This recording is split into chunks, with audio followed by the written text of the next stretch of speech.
Bonjour à tous. Dans la précédente vidéo, nous avions vu que Cortés avait noué des alliances avec les Totonacas et qu'il s'apprêtait à pénétrer vers l'intérieur des terres. Le 16 août 1519, Cortés quitte la côte pour se diriger vers le cœur de l'Empire aztèque, accompagné d'un cortège composé de 1300 guerriers Totonacas, 114 Indiens porteurs, 6 canons, 400 fantassins espagnols et 15 chevaux. Il est bien accueilli dans les premières villes indiennes qu'il traverse. L'expédition poursuit sa route de manière pacifique jusqu'à la fin du mois d'août 1519. En effet, Cortés arrive sur le territoire de la confédération de Tlaxcalan, qui est composée de 4 seigneuries autonomes. Tlaxcala et les Aztèques sont 2 ennemis et ils incarnent 2 formes opposées d'organisation politique. Tlaxcala s'est organisé en une confédération de cités-États unis dans une république gouvernée par un sénat, tandis que Tenochtitlan est un empire. Depuis 1455, l'Empire mexicain, formé sur la base de la triple alliance entre Tenochtitlan, Texcoco et Tlacopan, a lancé les fameuses guerres fleuries contre les peuples voisins afin de capturer des prisonniers pour leurs sacrifices religieux et récolter des tribus. C'est dans ce contexte que Cortés arrive sur le territoire de Tlaxcala à la tête de son armée totonaco-espagnole. Initialement, la République de Tlaxcala, dirigée par ce personnage au nom que je ne me risquerai pas à prononcer, que vous pouvez voir ici, refuse aux envahisseurs le passage sur son territoire. Le 2 septembre, les 2 camps s'affrontent dans le défilé et Cortés en sort vainqueur. Le lendemain, une nouvelle bataille éclate dans les plaines qui tourne de nouveau à l'avantage de Cortés. Néanmoins, les Espagnols sont conscients de leur infériorité numérique et des risques d'anéantissement de leurs troupes.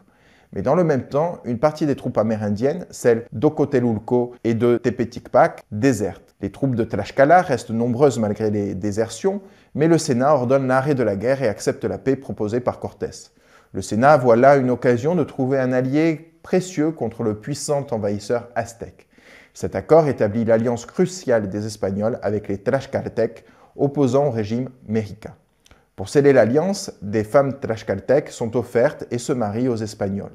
D'autres troupes amérindiennes se joignent à l'expédition d'Hernán Cortés et se dirigent vers Cholula. Et là, 2 versions s'opposent. La première est qu'une petite délégation cholultèque serait sortie pour accueillir les étrangers avec respect, mais derrière les sourires et les présents se cachait un complot ourdi par Moctezuma. Les guerriers cholultèques auraient été envoyés pour tendre une embuscade aux Espagnols et les sacrifier dans leur temple, dans un rituel macabre. Cependant, la Malinche aurait compris le plan et averti son amant de la trahison. Les Espagnols furent alors sur leur garde et les Totonacs, leurs alliés, les informèrent également du piège. Cortés aurait fait arrêter les chefs et les prêtres cholultèques. La tension monta rapidement et les armes furent dégainées. Le massacre commença dans les rues de Cholula sans pitié.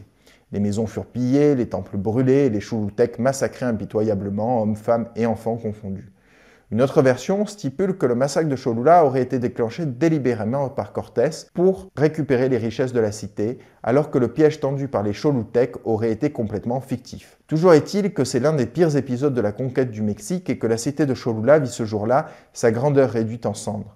Les cris des victimes résonnèrent longtemps dans les rues et la possible trahison fut punie avec une férocité sans pareille. Après le massacre de Cholula, les troupes se dirigèrent en direction de Tenochtitlan. Moctezuma, grand souverain des Mexicas, fit de nombreux efforts pour dissuader Cortés de progresser vers Tenochtitlan. Le Tlatoani envoya des cadeaux, des ambassadeurs et d'innombrables messages pour convaincre les Espagnols de ne pas visiter la ville. Mais tout fut vain. Finalement, il invita Cortés et les troupes amérindiennes qui l'accompagnaient à entrer dans Tenochtitlan. Tout commença sous les meilleurs auspices. Après une brève présentation, un échange de cadeaux eut lieu.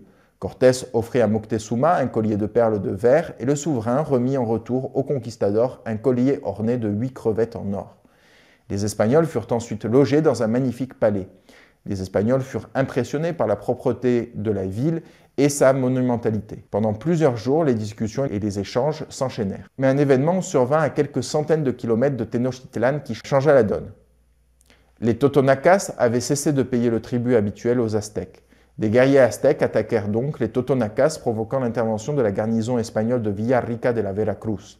Au cours de cette bataille, perdue par les Européens, 7 Espagnols meurent et un autre, appelé Argüello, est fait prisonnier puis décapité. La tête est ensuite envoyée à Moctezuma pour montrer la vulnérabilité des soldats venus de l'Est. L'empereur aztèque est apeuré par le cadeau de son sujet et décide de ne rien dire, pensant peut-être que le message de la défaite ne parviendrait pas rapidement aux oreilles de ses invités. Néanmoins, Cortés est informé de l'événement et après une longue réflexion, il décide de capturer l'empereur. Le 14 novembre 1519, Moctezuma est arrêté et Cortés exige également le châtiment pour les responsables de la bataille. Moctezuma fit appeler le responsable de l'attaque et accorda le privilège de juger à Cortés, qui condamna 17 hommes à la peine de mort. Moctezuma continua ses activités quotidiennes. Il montra aux Espagnols la ville et ses environs. Le conquistador exigea que l'empereur interdise les sacrifices humains et les cultes religieux aztèques. Les idoles des dieux furent renversées et Cortés tenta d'imposer le culte catholique aux habitants avec la célébration de la messe et la diffusion de représentations chrétiennes. Moctezuma pressa Cortés avec insistance de partir, mais le conquistador fut inflexible. Le séjour se prolongea, et malgré le mécontentement qui rongeait les Aztèques, Moctezuma tentait par tous les moyens d'éviter un soulèvement. Sur la demande de Cortés, l'empereur s'adressa solennellement à son peuple dans son avant-dernière intervention. Le discours de Moctezuma, enjoignant son peuple à se soumettre à Charles Quint, prononcé en larmes, résonnait comme un chant funèbre et un avertissement de la tragédie à venir pour les Aztèques, concluant une ère de grandeur. Pris au piège des desseins d'enrichissement, de christianisation et de gloire des conquistadors espagnols, Moctezuma avait perdu son aura divine. Une tempête humaine allait bientôt s'abattre sur les Espagnols et Aztèques de Tenochtitlan. C'est ce que nous verrons dans le prochain épisode.